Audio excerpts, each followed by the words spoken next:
ياني شفت اللي حصل لي يا عم إمامي عاشور. انتر ميلان طلعتنا من دوري أبطال أوروبا.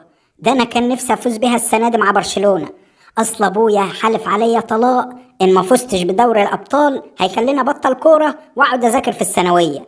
المصيبة بقى إن انتر فاز علينا 7-6 في مجموع المباراتين. يا نهار اسود، 13 جون في ماتشين بس. ده احنا عندنا ناصر منسي جاب 10 تجوان طول الموسم ومسمينه ناصر الاسطوره. وبعدين ما تزعلش يا امين، ما الحال من بعضه. ما احنا طلعنا من دوري ابطال افريقيا قدام سان داونز. اصل السنه دي يا ابني سنه خروج الانديه التقيله من البطولات الكبيره. الاهلي وبرشلونه والريال وليفربول، سنه سودة بعيد عنك. عندك حق يا عم إيمو، ده أنا زعلت أوي والله على خروج الأهلي.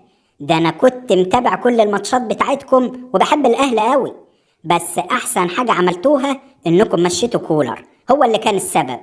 ده أنا حتى سمعت إن الزمالك هو التاني طلع من بطولة الكونفدرالية، صحيح الكلام ده؟ يا عم، طلع من قدام فريق اسمه ستيلنبوش، وبعدين هي جت على الكونفدرالية. ما هو طلع من الكاس والدوري راح عليه والقيد بتاعه اتوقف ونص اللعيبة بتاعتهم راحت الأهلي. ربنا يكون في عونهم. المهم، هو انت صحيح يا ولا عندك 17 سنة ولسه في تالتة ثانوي؟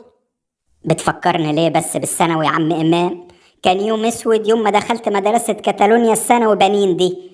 المصيبة بقى إن داخل علم علوم، قال إيه بدرس جيولوجيا وفيزياء وكيمياء وأحياء. ده أنا كنت باخد الكتب معايا في التدريبات والمباريات علشان أتنيل وأذاكر. أمال أنت عندك كام سنة عم إيم؟ أنا يا سيدي عندي 27 سنة. ده انت على كده ادي يا من طلعت من دور عيالي. ده انا لو اتجوزت بدري شوية كنت خلفت عيل قدك. يا ابني ده انت اللي في سنك عندنا في مصر بيخلوه يلم كور من الملعب.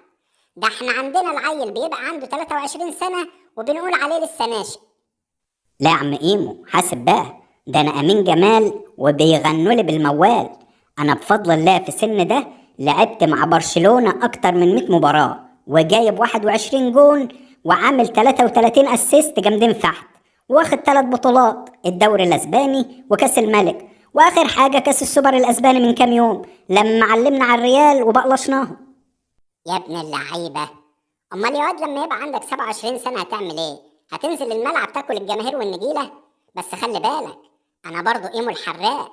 انا لحد دلوقتي هداف دوري ابطال افريقيا ب5 اهداف، والتاني هداف الدوري المصري ب9 اهداف. لولاش بس الجون بتاع الواد ناصر منسي كنت ابقى انا رقم 1. وبعدين انا لعبت في كاس العالم للانديه وهلعب السنه دي كمان. لعبت انت في كاس العالم للانديه؟ لا يا عم إيمو الصراحة ما لعبتش في البطولة دي ولا هلعب السنة دي كمان. بقول لك يا عم إيمو هستأذنك علشان عندي درس فيزياء واتأخرت، ولو إن مش بفهم فيها أي حاجة بروح علشان بس خاطر أبويا قال إيه عايزني أطلع دكتور عشان أعالج المرحومة جدتي.